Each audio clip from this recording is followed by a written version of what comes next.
Assalamualaikum warahmatullahi wabarakatuh. Berjumpa kembali dengan catatan Syafiq Hasim. Masa meredupnya Habib Rizik Syihab nampaknya tinggal menunggu waktu saja seiring dengan kemunculan tokoh baru, Bahar Smith. Para pengikut dan penggemar HRS atau yang memiliki paham seperti HRS nampaknya sedang menggadang-gadang Bahar Smith untuk menjadi tokoh baru mereka atau menjadi hero, menggantikan peran dan posisi yang sudah tidak bisa lagi ditumpukan pada HRS. Tapi apakah hal seperti ini efektif? Catatan kali ini ingin menyorot masalah itu. Pertama, saya memiliki pemikiran bahwa salah satu kegagalan perjuangan Islam politik atau kelompok yang mengidealkan penerapan Islam atau Islamisme adalah terlalu fokus pada tokoh. Karena fokus pada tokoh, maka begitu tokoh itu terpenjara atau sudah tidak bisa tampil di ruang publik, gerakan itu menjadi layu dan bahkan mati. Berkali-kali mereka yang memperjuangkan supremasi politik formalisasi Islam di Indonesia dalam menjalankan gerakannya untuk berhasil selalu mengandalkan ketokohan seseorang. Dulu ada Daud Bereh, Kartosuwiryo, dan sampai Habib Rizik Syihab, dan lain sebagainya. Ketika tokoh-tokoh itu masih bergerak di lapangan, maka gerakan hidup. Namun ketika tokoh sudah tidak hadir, gerakan pupus layu. Kini mereka, kelompok Islamis, nampaknya ingin menempuh jalur dan strategi perjuangan yang sama. Ketika Rizik Syihab sudah tidak mampu hadir di tengah-tengah publik, mereka ingin menobatkan tokoh lainnya sebagai pengganti. Katakanlah di sini Bahar Smith tadi. Hal ini bukan berarti bahwa berbagai upaya menghidupkan semangat Rizik Syihab untuk mendorong gerakan masif tidak pernah dilakukan. Mereka berkali-kali melakukannya, namun ternyata tidak bisa dikatakan berhasil. Reuni 212 pada Desember 2021 berupaya untuk menghadirkan Rizik Syihab ke lapangan melalui rekaman pidatonya, namun itu tetap tidak mampu mendatangkan massa yang besar. Bahkan bisa dikatakan Reuni 212 kali ini gagal. Menghadirkan tokoh memang penting dalam sebuah gerakan, namun yang lebih penting sebenarnya adalah ide. Apa yang mereka ingin perjuangkan. Tokoh bisa hilang dengan menghilangnya si tokoh, namun ide akan selalu hidup jika si pengusung idenya sudah tidak ada lagi. Ide memiliki 1000 nyawa untuk hidup dan bertahan. Mereka tidak pernah belajar dari masalah ini.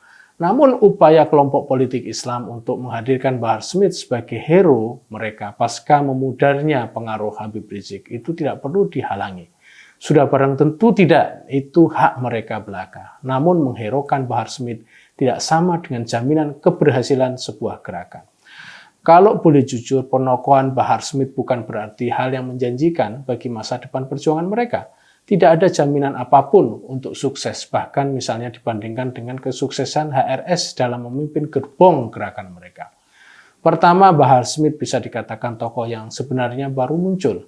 Kemunculan tokoh ini pun bukan karena kapasitas kepeloporannya dalam gerakan, sebagaimana yang pernah dilakukan oleh Rizik Syihab, namun karena sikap kontroversinya atau sikap keanehannya, terutama dalam ujaran-ujarannya yang penuh kebencian di dalam dakwahnya.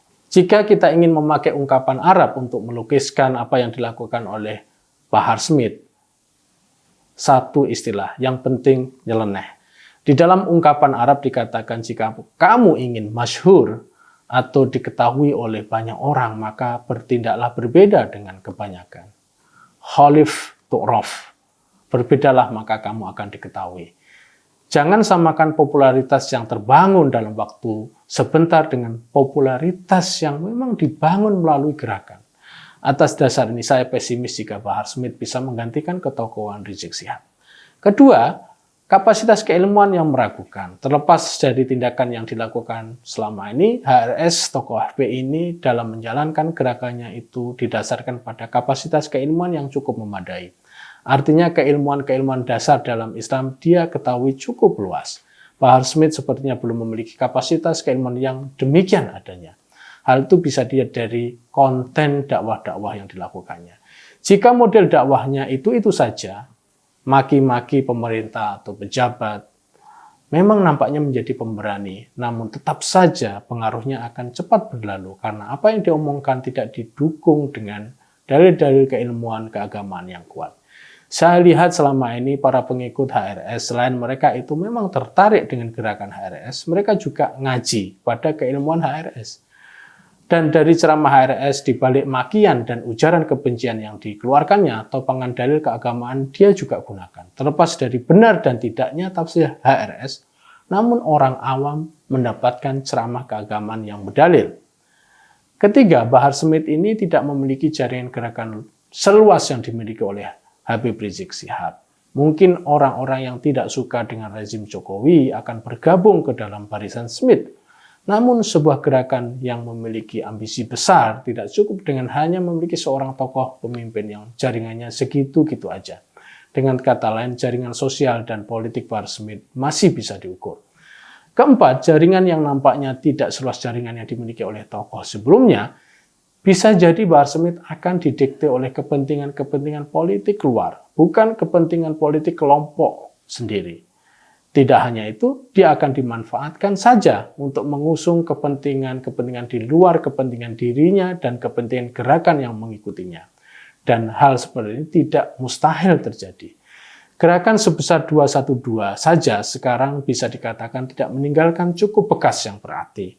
Padahal gerakan itu dikomandoi mereka yang ketokohan di kalangan Islamis sudah cukup diakui, apalagi apabila gerakan itu hanya ditokoi seorang Bahar Smith saja. Problem yang dihadapi oleh gerakan Islamis di Indonesia ini cukup serius. Selain kehilangan tokoh panutan, namun hal yang paling penting adalah ketidakjelasan ide utama dari gerakan ini pasca keberhasilan mereka pada tahun 2016-2017. Seharusnya gerakan mereka lebih maju dan matang di masa sekarang dan masa yang akan datang. Saya melihat upaya menampilkan Bahar Smith sebagai hero baru tidak didasarkan pertimbangan praktis dan taktis, namun pragmatis saja. Artinya selama ini hanya ada Bahar Smith yang kira-kira dianggap memiliki karakter dan gaya dakwah yang dekat dengan tokoh-tokoh yang mereka bayangkan pasca absennya HRS. Sebagai catatan, sebuah gerakan sosial yang semata-mata hanya mengandalkan pada karisma ketokohan, bukan pada ide, akan cepat lenyap seiring dengan lenyapnya si tokoh tersebut. Banyak gerakan yang ketika tokohnya sudah mangkat namun masih tetap hidup, dan hidup itu karena tokoh tersebut berhasil menciptakan ide yang tidak dilupakan di kalangan pengikutnya. Demikian, wassalamualaikum warahmatullahi wabarakatuh.